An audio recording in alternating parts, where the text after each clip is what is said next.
hisoblanadi.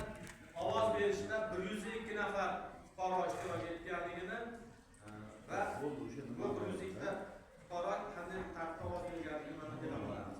Rozimov Alijonga 96 ta ovoz, G'oyib Zubaydaga 5 ta ovoz, xato bo'lgan, buzilgan bo'lgan bitta ekan. Demak, jami 102 ta ovoz. To'liq 96 ta ovoz bilan Rozimov Alijon Yuksalish mahalla fuqarolar yig'ini raisi etib sizlarni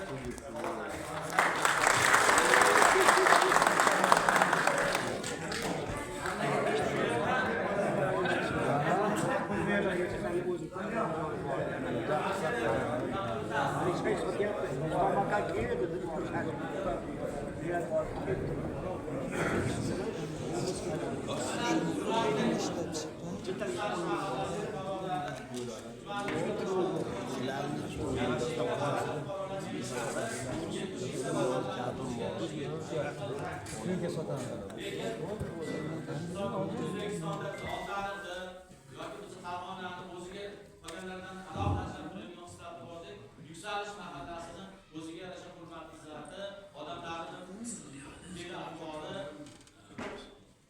joylashgan tabiiy sharoiti ham Xudo bergan yaxshi bir har tomonlama qulay joyda joylashganligi va odamlarning aytgandek fe'l ahvoli jannatgarligi, halolligi, to'g'risizligi bilan tayyorlama viloyatda respublikada ajratiladi. Inshaalloh. Men hozirdan gapini kechagi o'zimiz isbot qilib